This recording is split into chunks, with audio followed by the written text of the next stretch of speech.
में शरद पवार को बीजेपी दे रही है ऑफर। क्या रंग लाएगी शरद अजित की सीक्रेट मीटिंग? क्या कांग्रेस को होने वाला है बड़ा नुकसान? फिर से हो जाएगा महाराष्ट्र में बड़ा खेल। पिछले 2 सालों से महाराष्ट्र की राजनीति किसी फिल्मी ड्रामा से कम नहीं रही है।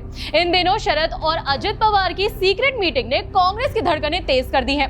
कुछ मीडिया रिपोर्ट्स दावा कर रही हैं कि बीजेपी की तरफ से शरद पवार को बड़ा ऑफर दिया जा रहा है। हालांकि शरद पवार का कहना है कि वो किसी भी तरह बीजेपी से हाथ नहीं मिलाएंगे।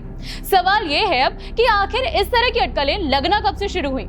दरअसल हाल ही में महाराष्ट्र के डिप्टी सीएम अजित पवार ने अपने चाचा शरद पवार से सीक्रेट मीटिंग करी थी।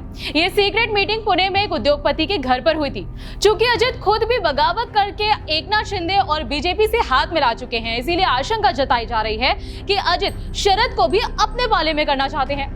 पूर्व मुख्यमंत्री पृथ्वीराज चव्हाण का दावा है कि अजित पवार ने अपने चाचा से कहा है कि उन्हें केंद्रीय मंत्रिमंडल में कृषि मंत्री या फिर नीति आयोग के अध्यक्ष के रूप में शामिल किया जाएगा, तो वहीं सुप्रिया सुले और जयंत पाटिल को केंद्र और राज्य सरकार में पद दिया जाएगा।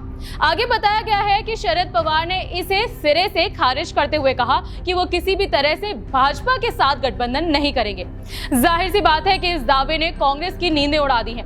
कांग्रेस की महाराष्ट्र इकाई के अध्यक्ष नाना पटोले ने कहा है कि शरद पवार और अजित पवार की सीक्रेट मुलाकात उनकी पार्टी के लिए चिंता का विषय है और हम शरद पवार और अजित पवार की गुप्त बैठकों को स्वीकार नहीं करते हैं। कांग्रेस ने हर उस दल या फिर नेता से हाथ मिलाने का फैसला किया है जो बीजेपी का विरोध करने को तैयार हैं।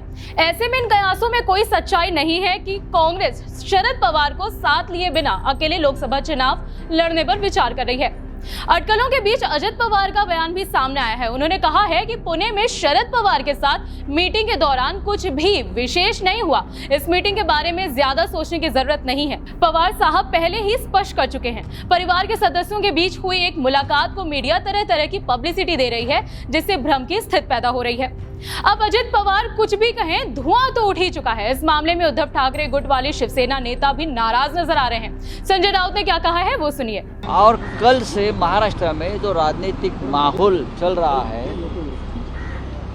माननीय आदरणीय शरद पवार जी और अजित पवार जी के मीटिंग के बाद वो जो एक भ्रम पैदा हुआ है, लोगों में बहुत सी शंका कुशंकाएं हैं, वो हमें चिंतित करती है।